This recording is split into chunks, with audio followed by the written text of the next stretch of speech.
হতো।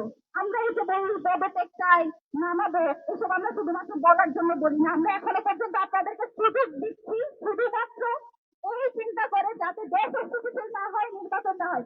যদি আমার ভাইয়ের বিচার হয়, আমার কিসের টাকা এই সরকারকে যে সরকার বিচার করতে পারে না সে নির্বাচন করবে, এটা কিসের বিশ্বাস? আর আইন উপদেষ্টা, আপনি 90 দিনের বিচার ভোগীতে কি বুঝেন? আপনার ক্ষমতা আছে কয়দিন? আপনি তো থাকবেন আর 1 মাস। আপনি 90 দিনে কেমনে কথা বলেন? আপনাকে 1 মাসের মধ্যে বিচার কার্য সম্পন্ন করতে হবে। একই সাথে যে খুনিরা শুধুমাত্র সুতার ফয়সাল, সে একেবারে শেষ ঘটি, যে শেষ কার্য ঘটিয়েছে, এই ঘটনায় স্পষ্টত রাষ্ট্রের একটা অংশ যারা এখনো পর্যন্ত ভারত এবং আওয়ামী লীগের পারপাসার করে তারা এই কাজ ঘটিয়েছিল, তাদেরকে যত দ্রুত সম্ভব, এই যে মিলিটারি ইন্টেলিজেন্স, তাদের কাছে সব তথ্য ছিল আমার ভাইকে তারা খুন করবে, তারা কিভাবে ছাড়া পেয়েছে, তারা যে ইনকিলাব কালচারাল সেন্টারে আছে, সব তথ্য তাদের কাছে ছিল। তারপরে তারা এই কাণ্ড ঘটতে দিয়েছে। তার দায় তাদেরকে নিয়ে এখনো পর্যন্ত যে আওয়ামী দূষণরা এই সব কার্য ঘটাচ্ছে তাদেরকে অতি দ্রুত গ্রেপ্তার করতে হবে। এই ব্যাপারে কোনো সুশীলতা মানি। আমরা এখনো পর্যন্ত স্থির আছি। বাংলাদেশের জনগণ মুখী আছে কখন ইনকিলাব মঞ্চ ঘোষণা দিবে এবং তারা রাজপথে নেমে এসে যা পারে তাই করবে। আমরা সেটা হতে দিচ্ছি না। তার মানে না যে আমরা শেষ পর্যন্ত দেখে যাবো যে আপনারা কি করেন। আজকে বাংলাদেশে বিভিন্ন জায়গায় হত্যা হচ্ছে, বিভিন্ন জায়গায় গুলি করে মানুষকে মেরে ফেলা হচ্ছে। যে সরকার স্থিতিশীল দেশ রাখতে পারছে না, তো স্থিতিশীলতার দোহাই দিয়ে আমরা কি সব আটকে রাখবো?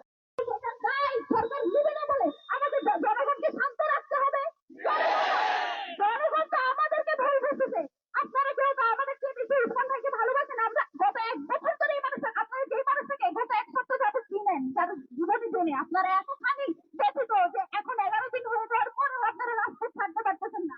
উসমান হাদির এই যে 10-11 জনের যে টিম, তার যে ইনকিলাব করতো, তাদের ভালোবাসা আপনাদের চেয়ে বেশি না? এই মানুষগুলো এখনো পর্যন্ত সরকারকে সব ধরনের সহায়তা করে যাচ্ছে। এই এক সপ্তাহে যাতে যে উদ্দেশ্য উসমান হাদিকে হত্যা করা হয়েছে, দেশকে স্থিতিশীল করার জন্য, যে আওয়ামী দূষণরা ভারতে বসে দেশকে অস্থিতিশীল করার যে ষড়যন্ত্র করছে, সেটা যাতে সফল না হয়, সেটা আমরা হতে দিচ্ছি না। মানে এই না যে আমাদের কোনো ঠেকা আছে এই সরকারকে সরকারে এখনো বসে রাখবো আমরা, এইসব কথা চিন্তা করে এইসব ব্যাপারে কোনো সুশীলতা হবে না। যতদিন পর্যন্ত আমার ভাইয়ের বিচার হবে, আমার আপনাদের সাথে কোনো সুশীলতা নাই। আমার যা হারানোর আমি হারাই ফেলছি, এখন আমার সরকার নিয়ে চিন্তা ভাবনা করার কোনো দরকার নেই। আমাদের বিচার লাগবে এবং সেটা নির্বাচনের আগে, এবং সেটা 1 মাসের মধ্যে। এই 1 মাসের মধ্যে বিচার কার্য সম্পাদন করার জন্য 24 ঘন্টা টাইম দিয়েছি। যদি না পারেন, আপনারা আরেকটা চিন্তা ভাবনা করতেছেন, সরকার তো আর বেশি দিন নাই, মাসখানেক সময় আছে, আগে ভাগে একটু পদত্যাগ করে পালাইয়া যায়। না, আপনাকে আমরা পালাইতে দিব না, দিচ্ছি না।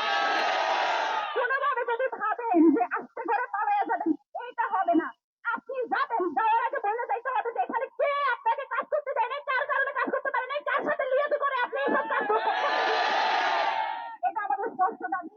ইনকিলাব মঞ্চে আগামী, আমরা এখন থেকে আমাদের লাগাতার কর্মসূচি থাকবে যতদিন পর্যন্ত না সব পুরো সিন্ডিকেট, বারবার বলছি, শুধুমাত্র ফয়সাল সুদার একমাত্র না, তাকে তুলে বন্দুকযুদ্ধের মাধ্যমে দেখতে চাইলে সে বিদেশে থাকতে দেশে আনতে হবে।